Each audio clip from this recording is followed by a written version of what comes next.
నమస్తే, welcome to JP news.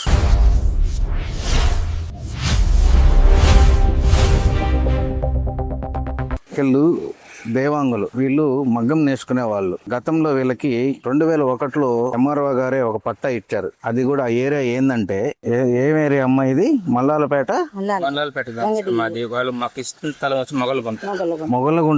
మొగలగుంట ఏరియాలో వాళ్ళకి ఒరిజినల్ పట్టాతో ఒక స్థలం ఇచ్చారు 2001లో. ఆ ఇచ్చిన దాంట్లో ఆ స్థలాన్ని వాళ్ళు అట్లాగే ఎత్తిపెట్టుకొని అట్లా జీవనం సాగించుకుంటూ ఉన్నారు. కానీ వాళ్ళకి ఏంటంటే అక్కడ కట్టుకునే దానికి ఇల్లు కూడా స్తోమత లేక ఆ స్థలాన్ని అట్లాగే ఉంచుకున్నందువల్ల ఆ స్థలం వేరే వాళ్ళు ఆక్రమించడానికి ప్రయత్నం చేశారు. ఆ విషయం తెలుసుకుని మళ్ళా వాళ్ళు ఎంఆర్ఓ దగ్గరకు ఆశ్రయించారు. ఆశ్రయించిన తర్వాత కూడా వాళ్ళకి న్యాయం జరగల. వాళ్ళకు ఉండేది ఒకే ఒక స్థలం. ఇప్పుడు వాళ్ళు మగ్గం నేసుకుంటూ వాళ్ళు ప్రశాంతంగా అప్పుడు జీవనం సాగిస్తున్న దాంట్లో ఒక చిన్న అలజడి ఏర్పడింది. అలజడి అంటే ఆ స్థలం వేరే వాళ్ళు ఆక్రమించడంతో ఆ ఇంట్లో ఉన్న మొగదిక్కు ఆ మనస్తాపానికి గురయ్యి హార్ట్ అటాక్ తో చనిపోయాడు. చనిపోయినందువల్ల ఈమెకు ఎవరు మొగదిక్కు లేక ఆమె ఒక్కటే జీవనం సాగిస్తుంది మగ్గం నేర్చుకుంటూ. ఇప్పుడు ఆ స్థలం ఒక్కగానే ఉన్న ఒక స్థలము వేరే వాళ్ళు ఆక్రమించుకున్నారు.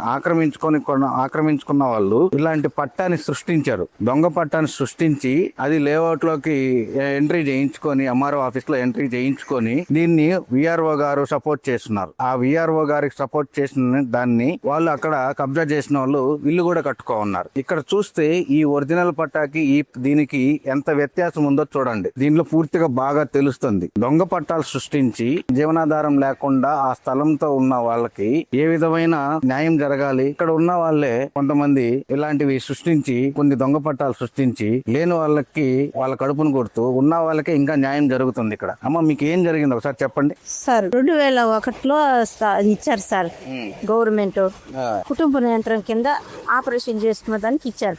ఇస్తే అట్టే కాపాడుకున్నాం సార్. దాన్ని అట్టే పెట్టుకున్నాం సార్. అక్కడ ఇల్లు వేసుకోవడానికి కూడా వసతి లేదు సార్. మొత్తం అడవి సార్. ఎవరు కూడా ఇంతవరకు ఇల్లు వేసుకోలేదు సార్. మేము కంచేసుకున్నది వాళ్ళు తీసేసి రూమ్ కట్టేసినారు సార్. రూమ్ కట్టేటప్పుడు మేము పోయి అడిగినాం సార్. అడిగితే మాకు ఎంఆర్ఆర్ ఇచ్చాడు. మీరు ఎంఆర్ఆర్ని అడుక్కోండి, మమ్మల్ని అడగాల్సిన అవసరం లే, మాకేం సంబంధం లేదు, అసలు మీరు మా దగ్గరికి రావాల్సిన అవసరం లేదు. ఆ స్థలం గల ఆమె కూతురంట సార్. ఈయన కూతురంట. ఆమె అసలు సమాధానమే చెప్పలేదు సార్. మేము అడిగితే అడిగారా మీరు? అడిగినాం సార్. ఎంతసేపు పాత లేబర్ తీసి చూడాలంటారే గాని తీసి చూస్తే కదా సార్ ఇప్పుడు వచ్చిన ఆ మాటే చెప్తారు. ముందున్న ఎంఆర్ఆర్ కూడా ఎన్నిసార్లు తిరిగి ఉంటారు మీరు ఇక్కడికి? 6-7 నెలల నుంచి తిరుగుతున్నాం సార్. కానీ మీకు న్యాయం జరగల? లేదు సార్. మా అమ్మ ఆయన తిరిగి అదే మనోయాత్తో హార్ట్ అటాక్ వచ్చి చనిపోయాడు సార్. అంటే దీని మీదే?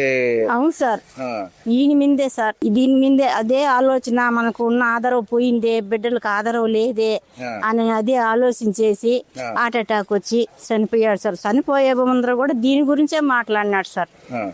ఏమని మాట్లాడాడు? ఇది ఎత్తుకుపోయి ఎంఆర్ఆర్కి చూపించండి అంటే ఆయనకి ముక్కు అవన్నీ పెట్టున్నారు కదా సార్. ఐసీలో ఉన్నాడు సార్. పెట్టుంటే దాన్ని తీయమన్నాడు సార్. ఫోటో తీసాము కూడా. మీ దగ్గర ఉంది బాదు? ఉండదు సార్. ఎంఆర్ఓ అసలు ఆయన ఏం చెప్పాడు సార్, నేను ఎట్టా చనిపోతాను నాకు తెలుసు, నన్ను తీసుకొచ్చి పెట్టమన్నాడు సార్. న్యాయం చేసినంత వరకు ఇక్కడే ఉండండి మీరు నా శవాన్ని పెట్టుకొని అని చెప్పాడు సార్. అంటే మీకు పట్టా ఇచ్చేంత వరకు?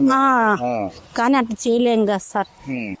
అదైపోయి నాకు కూడా వచ్చి ఆ ఎంఆర్ఓకి ఏడ్చి మొర పెట్టుకున్నాను సార్. ఇది హాస్పిటల్లో ఉన్న ఫోటో? ఇది హాస్పిటల్లో ఉన్నప్పుడు ఫోటో ఇది? అవును సార్.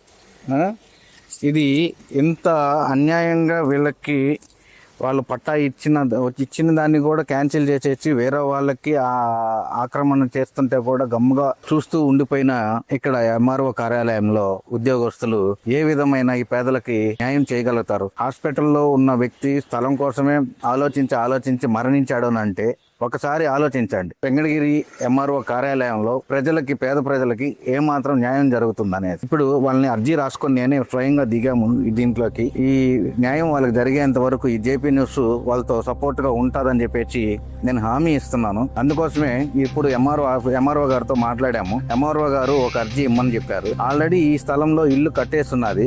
ఆ స్థలం లేకపోయినా ఇంకెక్కడైనా కానీ వాళ్ళకి స్థలం ఇప్పించవలసిందిగా ఎంఆర్ఓ గారిని నేనే స్వయంగా పోయి అడిగాం కూడా, అర్జీ రాసి ఇమ్మన్నారు. అందుకని వాళ్ళు అర్జీ రాసుకొని వచ్చారు. ఎంఆర్ఓ గారిని కలిసి ఈ అర్జీ వినతి పత్రం ఇచ్చేదానికి వాళ్ళని పంపిస్తున్నాను.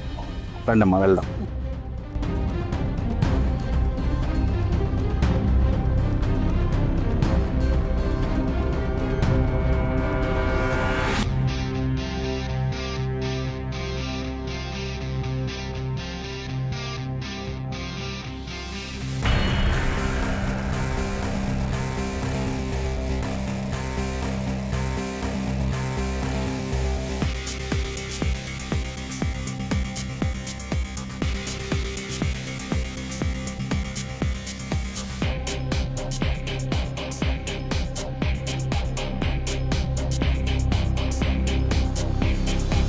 వాళ్ళకి కంపల్సరీ న్యాయం జరిగేటట్టు చూడండి మేడం.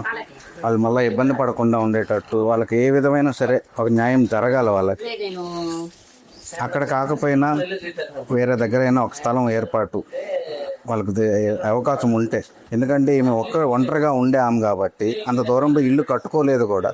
ఇంకెక్కడైనా ఈ దగ్గరలో మోస్ట్లీ ఆ ఇల్లు వస్తేనే బాగుంటుంది. గురించి ఒకసారి